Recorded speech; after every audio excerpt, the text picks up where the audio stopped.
Members of the community who want to consider a career in law enforcement may have the perfect chance. What the police department is doing. With dipping temperatures comes that dreaded snow. What might be in store for Northeast Ohio for the upcoming week, and what does it mean for Ohioans? Healthcare workers on the West Coast are on strike after a new contract negotiation failed. What terms will the healthcare workers settle on? And Barbie is on the move again. What museum the icon will be making an appearance at, and more as TV2 News starts right now.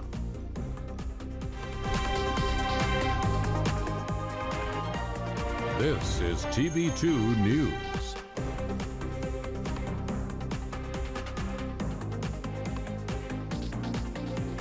Portage County, and thank you so much for joining us. I'm Kennedy Gotham. And I'm Josh Aponte.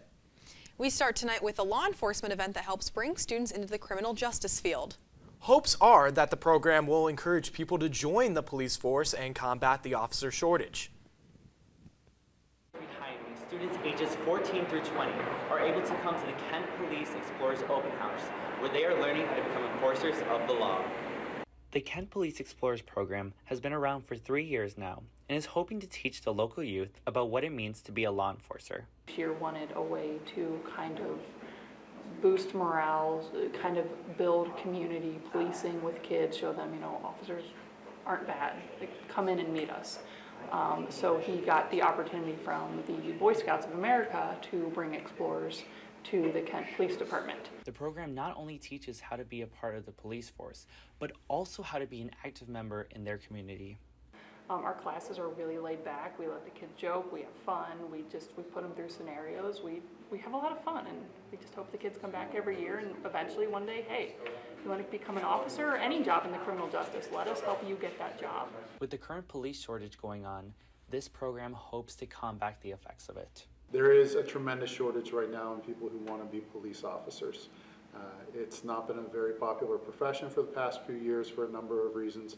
So we need to do everything that we can for recruiting efforts. Some students in this program hope to continue their work with the police force. Meeting officers, gaining experience. You talk to these guys all day long and you can learn real life experiences from them. I've actually done quite a few bridal ones, and I've had a job here at Kent Police Department, and then I applied for 2 more positions. The Kent Police Explorers program will help engage and prepare students in what it means to be an enforcer of the law. Reporting for TV2 News, I'm Dennis Farahani. Take Back the Night, an event to bring awareness to sexual assault survivors. The event has a candlelit vigil, speakers, and a walkthrough on campus. They hope to give supporters a place to share their experiences. The national event started in 1970 as a protest to rape and other forms of sexual violence. Universities across the country participate in the march and invite assault survivors of any background to join them. Looking for some peace during the busy semester? Meditation across campus is hosted by the Recreation and Wellness Services, and it also kicked off Mental Health Awareness Month. They have weekly meditation classes open to all Kent State students. The Rec will be hosting other mental wellness-focused events throughout the month of October. They have events posted on their website as well as KSU Engage. Well, if you're looking to practice some downward dog, then you're in luck. The Kent State Recreation Center is holding a guided yoga session and an hour of rock climbing tonight. The event will happen from 7:15 to 9:15 p.m. and pre-registration is required. The cost to attend is $7, and more information can be found on the Kent State Recreation Center's website.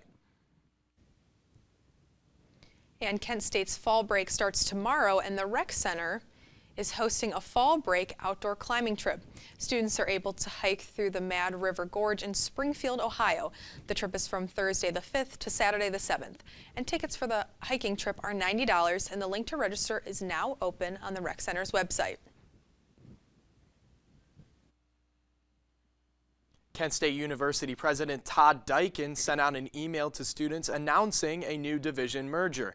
Human Resources and Diversity, Equity, and Inclusion merged to become the new Division of People, Culture, and Belonging. The email says that this allows for, quote, an opportunity to expand our reach and engage with students in new ways. Daikin also added a link for students to add input about the merge. The transition is set to take place over the next few months.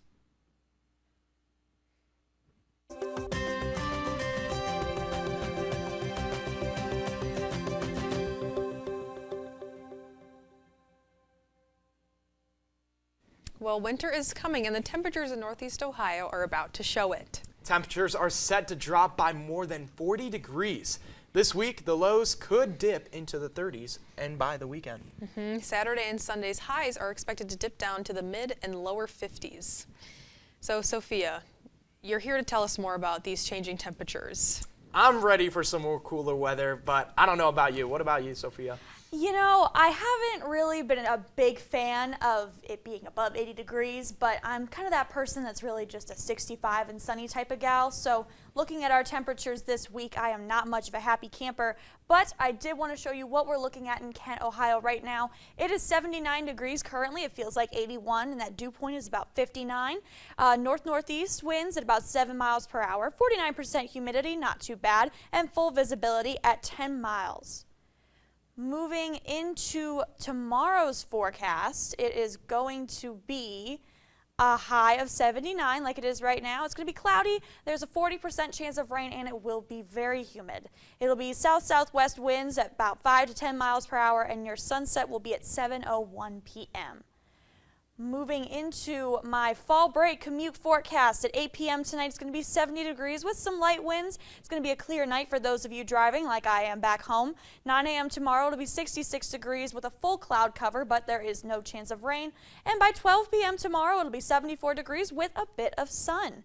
And that is all I have for now for your forecast, but stay tuned as I go over how cold it will really end up being this time next week. Back to you, Kennedy. And Barbie is coming to COSI. The Columbus Science Museum opened an exhibit celebrating 60 years of Barbie. This comes after the Barbie movie made more than $1.4 billion. COSI has numerous interactive elements to teach about Barbie's history. The exhibit is called Barbie, You Can Be Anything, The Experience. I would definitely go see this exhibit. Ohio voters may have to select their party affiliation before going to the polls. The Ohio House bill establishing this closed primary system had its first hearing in committee this week, and a Senate companion measure had one last week. Supporters of the bill argue this will prevent partisans from sabotaging their opponents' primaries. Those who oppose the bill believe that there's no need to fix a system that isn't broken. And warnings for distracted driving have ended. Law enforcement is now able to give tickets out if they see distracted driving.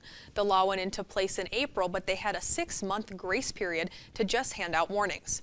Drivers over the age of 18 are able to make phone calls via hands-free devices. But if drivers are caught distracted driving for their first offense, they will get 2 points on their license and a fee up to $150 if it's within the first 2 years. The autopsy report of a woman shot by a Blendon Township police officer says that she was around 25 weeks pregnant and died after a bullet hit her heart. 21-year-old Takia Young died August 24th after being shot in a Kroger parking lot on Sunbury Road. The autopsy report from the Franklin County Coroner's Office says that she was shot a single time and it struck her heart and aorta. The Ohio Bureau of Criminal Investigation is leading the investigation into the case. And trouble in the House of Representatives, why the Speaker of the House was voted out. Around 2:20 p.m., all cell phones across the U.S. were part of an emergency alert system test. The reason for this test and why it matters.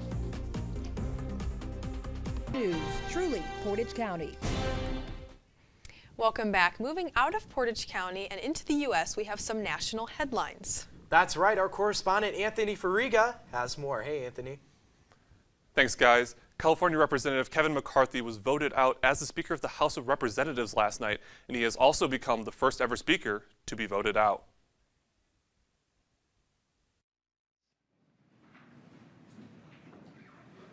You know, it was personal. It had nothing to do about spending. It had nothing to do about everything he accused somebody of he was doing. It all was about getting attention from you.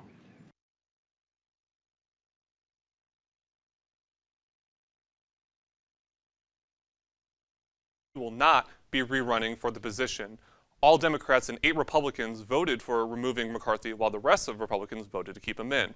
For the time being, a Speaker pro tempore is in charge of the House, but it is unlikely that the House will take any action on bills until a new Speaker is elected. And we are now entering week 3 of negotiations with the United Auto Workers Union and the Ford Motor Company. Ford offered a 20% wage boost with a double-digit wage increase in the first year. However, UAW workers are looking for a 30% wage increase minimum. When asked about why UAW workers turned down the offer, many cited that in 2008, Ford had promised to make up for cut wages when it did so back then, and Ford has stated that if they were to meet these demands, the company could go bankrupt. I have small cell carcinoma in my left lung. I do my chemo and all my other treatments over here at the Franklin Center, so I'm out here to support these workers. These are the groups that fill my prescriptions, they take my labs, they offer words of encouragement. In the middle of the night, if I have a problem, they're the ones that are on the other end of the phone to help me get through the night. How could I not support them? I'm very worried because my chemo is scheduled for next week, and then I've got another cycle of chemo after that. I've got labs and prescriptions in between there. I don't know what I'm gonna do because I won't cross the picket line. I can't. More than 75,000 healthcare workers in western states like California and Colorado are walking off the job this morning. These workers failed to negotiate new contracts with Kaiser Permanente. They are demanding for increased pay, solutions to labor shortages, and job protections. However, the strike is temporary and they will return back to work starting October 7th. And that's all I have for you today. For updates on all these stories and more, visit our website at kentwire.com. For TV2 News, I'm Anthony Fariga. Thanks, Anthony. Keeping with the national news, President Joe Biden canceled $9 billion worth of student loans just days after loan repayment started. Nearly 50,100 borrowers have been repaying loans for nearly 20 years. White House officials say this brings the approved debt cancellation to $170,000. Well, if your phone went off around 2:20 p.m. today, you weren't the only one. Today was the test of a nationwide test by the Federal Communications Commission of the Emergency Alert System and the wireless emergency alerts. The test affects consumer cell phones, which is the third nationwide test, but the second to test all compatible cellular devices. All wireless phones should have only received the message once, and if a phone was off for more than 30 minutes after the test, it will not receive it. Friends of the late Senator Dianne Feinstein are paying their respects Wednesday. Her body is laying in the state of San Francisco City Hall, the state where she served as mayor before her more than 30 years in the Senate.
In Florida, the hazy skies are actually smoke that travels south from the Canadian wildfire.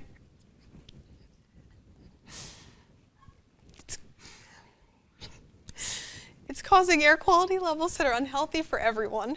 More than 300 fires in Canada are still burning. The smoke was seen all through the state from Jacksonville to South Florida. Local Florida stations have smoke trackers on their websites to keep track of this.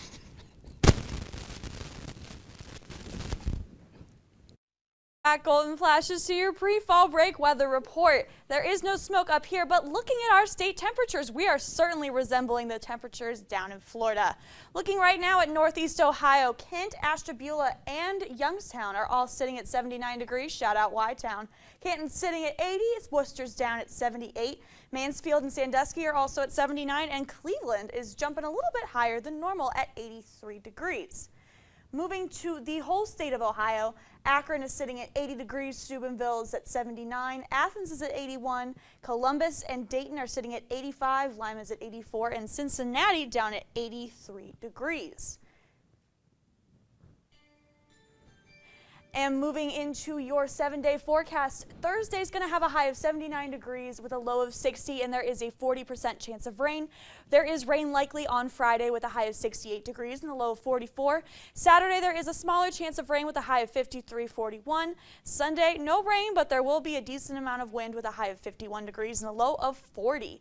We're getting into these lower temperatures here this week. You can see Monday is a high of 52 with a low of 39. It will be a little bit humid, but you know, in these senses of the word, you'll just have to defrost your windshields a little bit in the morning commute. On Tuesday, we'll have some light winds, but generally mild with a high of 55 and a low of 39. And on Wednesday, we'll get a bit of sun with a high of 59 degrees and a low of 42. As we had stated before, we are finally reaching these lower temperatures of fall and October. So if you've been waiting for your warm sweaters and a nice cozy blanket, this upcoming week will be the time. And with that, my report ends here. From the Franklin Hall studio, I'm Sophia Sainato. Have a great fall break, Portage County. Pope Francis has suggested for the first time that people in same-sex unions could be blessed by Catholic priests. However, it would be on a, quote, case-by-case basis. I mean, you asked me a question, have I performed any same-sex blessings? No, I have blessed a cow in labour. I have blessed a sick parrot. I blessed a horse donkey, but I can't bless two men or two women who love each other. There's something not quite right about that. Yeah. The church only recognizes marriages as a union between a man and a woman. He opened the door for blessings of individuals in same-sex unions, according to the letter. The Pope's response appears to contradict his statement in March when he said the church could not bless same-sex unions because they could not, quote, bless sin. Now, Pope Francis says the issue needs to be studied, not to change the church's stance per se, but to educate those who doubt it. Israeli police arrested 5 people after ultra-Orthodox Jews were seen spitting towards Christian pilgrims in Jerusalem. The incident, caught on video, happened Monday in Jerusalem's Old City neighborhood. Members of the Christian group were trying to carry a cross out of a church when they ran into the Jewish worshippers. 4 of the people arrested were adults and 1 is a minor. One of them, who spit on a Christian worshiper, was charged with assault.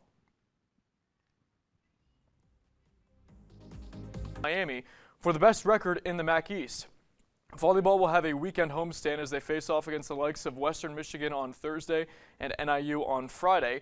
Women's soccer currently sits in second in the MAC standings, as tomorrow they'll be at Ball State, who is tied for third, and come back home Sunday to play Central Michigan. On the links, women's golf will compete at the Evie Odom Invitational in Virginia Beach, and field hockey will go to Appalachian State on Friday and welcome in Ohio State Sunday afternoon. Well, for baseball fans, this is the moment that they've been waiting all summer long for. Yesterday, Major League Baseball's postseason got underway, as October baseball is a highlight on many sports fans' calendar. Tonight, we'll take a look at all 4 Game 1s from yesterday Wild Card Series, and I do apologize in advance to our audio engineer tonight, Katie Waggle, because I may get a little excited while recapping all of the action. So Katie and all of you, I hope you're ready, because we will start in Tampa as the Rays took on the Rangers in St. Petersburg. And how about this catch from Jordan Montgomery? Take a look, charging in and making a sensational catch. Who says pitchers aren't athletes? 7 innings, 5 strikeouts, 0 runs, and the Rangers take Game 1 and win 4-0 yesterday. Today, that game just wrapped up. Game 2, Rangers win 7-1. They're going to the ALDS. Now to Minneapolis, Blue Jays Twins. That's Royce Lewis on your screen, and he homered in his first at-bat. Surely he won't do it again. Wait a second, that ball's got some carry to it, and it's gone almost to the upper deck as Lewis puts the Jays on notice and propels Minnesota to their first playoff win since 2004, 3-1, Twins win. All right, D-backs Brewers, that's Christian Walker in the top of the 9th. 2 outs, up 1, 2 on, facing Trevor Williams, and he crushes this ball. That'll go up against the wall. That will score the go-ahead 2 runs for the Diamondbacks, and Arizona wins it 6-3. They are also up 1-0. Finally, the last game of the night, Phillies Marlins, Nick Castellanos in the bottom of the 8th, up 2, lines a drive to the left that will also go to the wall. Bryce Harper says, "Helmet, get off me. Let's try to score." Here comes the relay throw. Harper is safe. Phillies take down the Marlins 4-1, but watch this. Philly third base coach, you can see on your screen, that's Dusty Wathan putting his hands up saying, "Bryce, stop!" But Harper says, "Put your hands down, coach, because we're quite frankly scoring." Well, that is going to do it for us here at Sports. Thank you so much for joining us, and for more TV2 Sports coverage, follow us across social media at TV2 KSU Sports. For TV2 Sports, I'm Matt Corrali saying wherever the ball flies in the air, TV2 Sports will be there. Good night. A bizarre outfit and a bizarre fall at the end of a runway. What happened to this model and how the designer reacts.